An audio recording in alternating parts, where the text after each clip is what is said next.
നമ്മുടെ നാട്ടിലെ നേർച്ചകൾ ഇന്ന് എങ്ങോട്ടൊക്കെ തിരിഞ്ഞു പോകുന്നുണ്ട്. വിഗ്രഹങ്ങളിലേക്ക് പോണില്ലേ? വിഗ്രഹങ്ങൾക്ക് മുമ്പിൽ നേർച്ച ചെയ്യുന്ന ആളുകളില്ലേ? അതുപോലെ തന്നെ മഹാന്മാരുടെ മഖബറകൾക്ക് മുമ്പിൽ നേർച്ച ചെയ്യുന്ന ആളുകളില്ലേ? നമ്മൾ ഇന്നത്തെ ക്ലാസ് പറഞ്ഞില്ലേ, നേർച്ചകൾ, ആണ്ട് നേർച്ചകൾ, ചന്ദനക്കുടം നേർച്ചകൾ, ഇതൊക്കെ എന്താ? അവർ അതിന് തെളിവ് കൊണ്ടുവരുന്നത് ഹദീസുകളിൽ നിന്നാണ്. ദുർവ്യാഖ്യാനിച്ചു കൊണ്ടിട്ട് തെളിവ് കൊണ്ടുവരുന്നത്, അതായത് വർഷം തോറും മഹാന്മാരുടെ മഖബറകളുടെ സമീപത്ത് അവരുടെ പൊരുത്തം ആഗ്രഹിച്ച് പല ആളുകൾക്കും ഭക്ഷണം വിതരണം ചെയ്ത് ആ മഖബറയിൽ അന്തിയുറങ്ങുന്ന മഹാന്റെ പേരിൽ നടത്തുന്ന നേർച്ചകൾക്കാണ്, വർഷത്തിൽ നടത്തുന്ന നേർച്ചകൾക്കാണ് എന്ത് പറയാ? ആണ്ട് നേർച്ച എന്ന് പറയുക. കണ്ടോ?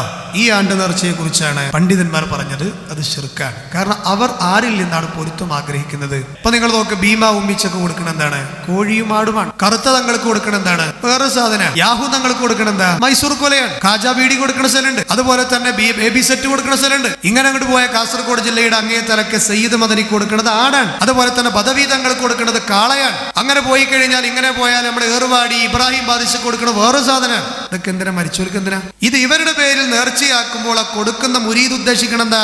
ആ മഹാന്റെ പൊരുത്തം.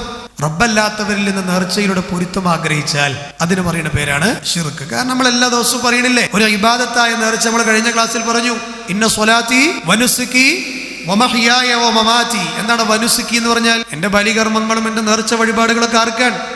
അല്ലാഹു സുബ്ഹാനഹു വ തആലക്കാണ്. കേട്ടോ? അപ്പൊ അത് റബ്ബല്ലാത്തവരിലേക്ക് തിരിക്കാൻ പാടില്ല.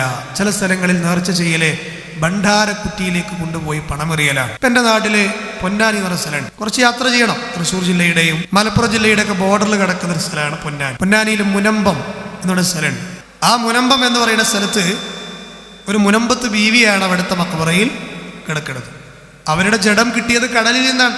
കടലിൽ നിന്ന് ഒഴുകി വന്ന ജഡമാണ്. ആ ജഡത്തെ കുറിച്ച് എന്താ പറയല്? ഫാത്തിമത്തു സഹ്റ.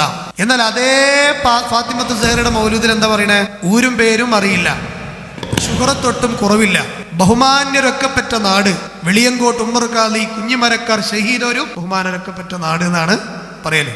അതിലൊരു വരി എന്താ?